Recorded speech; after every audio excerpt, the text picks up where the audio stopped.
If you've ever been told not to give a pacifier because you're afraid it might ruin your breastfeeding journey, you're not alone. I hear this concern from new parents in my office almost daily. And today I'm giving you the truth about the research and the real world because the fear around nipple confusion has gotten way out of control. I'm Jen, nurse practitioner, IBCLC. Let's dive in.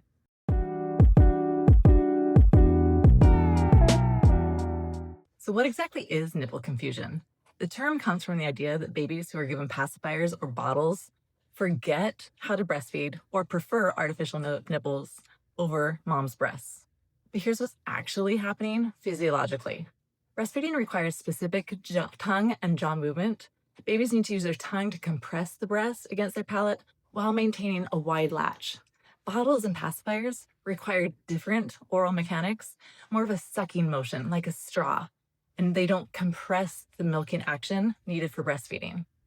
So now some lactation professionals argue the term nipple confusion is misleading because babies aren't actually confused. They're just adapting to different feeding methods.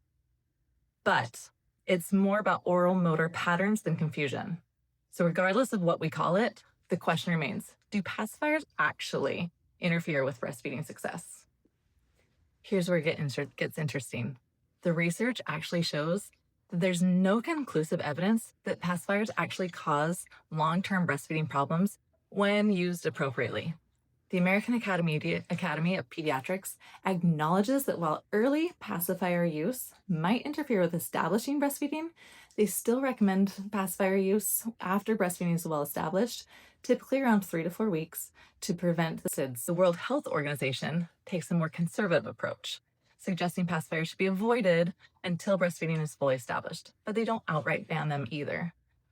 Here's what the key is. It's timing and context. Multiple studies have found that when pacifiers are introduced after breastfeeding is established, it's gonna be fine. There's no impact on breastfeeding duration or exclusivity. The problems arise when pacifiers are used as substitutes for actual feedings or introduced too early when the baby is still learning to latch effectively. So when do you avoid the pacifier?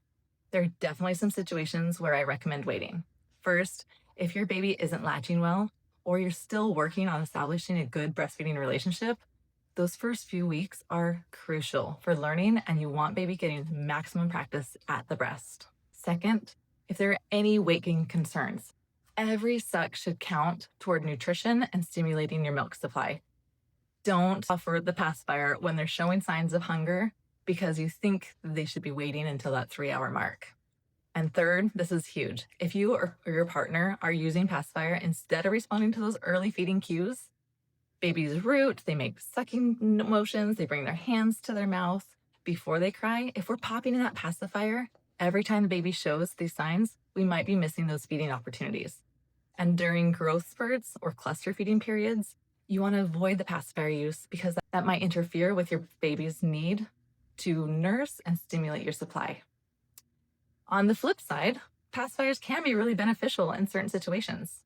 The SIDS prevention benefit is significant. Studies show a 20% reduction in SIDS risk when babies use a pacifier. That's not insignificant, and many babies also have a strong need for non-nutritive sucking, meaning they want to suck for comfort, not just for food. Some babies are just oral babies, and they will suck forever if you let them, and they want the breast if that's all that's offered. So we don't want you to be used as a human pacifier. You can use a pacifier when you need a break, still meeting your baby's needs. For NICU babies or preemies, pacifiers can actually support feeding by encouraging the sucking reflex and providing oral stimulation. And let's be real, pacifiers help parents get more sleep, which supports overall family well-being, can actually help breastfeeding success by reducing your stress and exhaustion. If you decide a pacifier makes sense for you and your family, learn how to do it safely. Wait until your breastfeeding is well established, typically between 3 and 4 weeks, but trust your gut. If nursing is going well and your baby has regained birth weight, you're probably good to go. Offer the pacifier after your feedings, not before. You want to make sure your baby's nutritional needs are met first. Don't force it. Some babies just aren't interested, and that's totally fine. Avoid overuse during times when baby might be cluster feeding or going through growth spurts, because those are times when increased nursing is actually really beneficial for your supply. And keep it clean. Replace pacifiers regularly, sterilize them, especially in those early months. Choose pacifiers designed to be more breast-like if you're concerned about oral mechanics, though honestly, research doesn't show a huge difference between pacifier types. Here's my bottom line as a nurse practitioner who's supported hundreds of breastfeeding families. Trust your baby, trust your instincts. Nipple confusion, as it's traditionally described, is much less common than the fear around it suggests.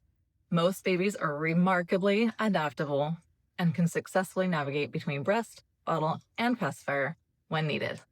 Support your pacifier use if it serves your family, whether it's for SIDS prevention, soothing, your own mental health, not out of fear or rigid rules. Every family is different. And remember, successful breastfeeding isn't about perfection or following every rule you've heard. It's about what works for you, your baby, and your family in the real world. If this video helped ease your mind about pacifier use and breastfeeding, hit that like button, subscribe, share it with a fellow parent who's going through the same concerns. And if you want more evidence-based real-world guidance on breastfeeding, check out my breastfeeding blueprint in the link below. It's packed with practical tips that actually work with decision trees and protocols. And until next time, this is Jen. I'll see you on the next one.